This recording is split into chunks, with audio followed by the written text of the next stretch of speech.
嗨，大家好，我是 Asia DJ， 欢迎又来到我的频道。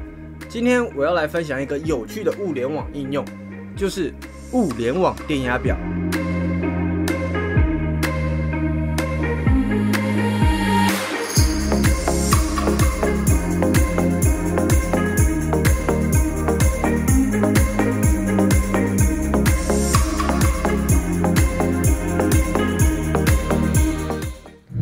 我们利用一片 Node MCU 卡板，将要量测的电压利用电阻分压的特性，将电压降到 3.3 伏以下，输入到 Node MCU 卡板的 A0 pin 角。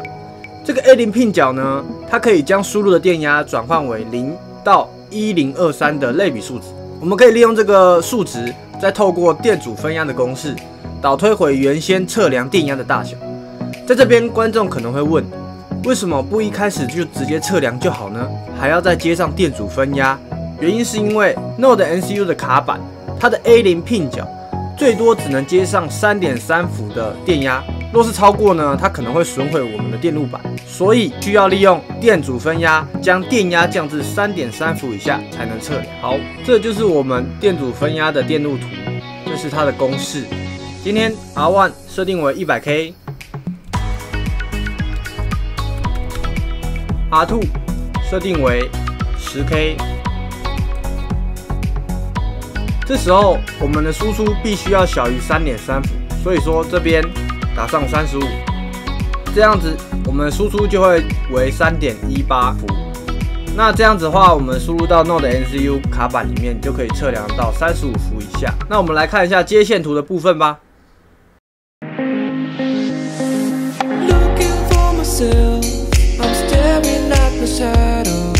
I'm not gonna be safe in getting through tomorrow.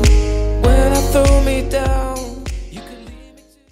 看完刚刚接线图的部分后，我们先来介绍程式码。首先这一串验证码呢，要在 Blink App 上面做申请。这个部分呢，我在前几支影片有做介绍，可以看我前几支的影片。那这里 R1 跟 R2 的电阻大小呢，要实际用3用电表去量测。虽然说是 10K 或是 100K 欧姆，但是实际上那个只是理想值，它真正的数值不可能到真正的 100K 或是 10K。所以说用3用电表量测后得到的确切数值，才能让我们的量测电压误差数值不会过大。当量测完成后呢，我们这一串这些代码呢，就是修正我们量测误差。可以控制在正负1伏以内。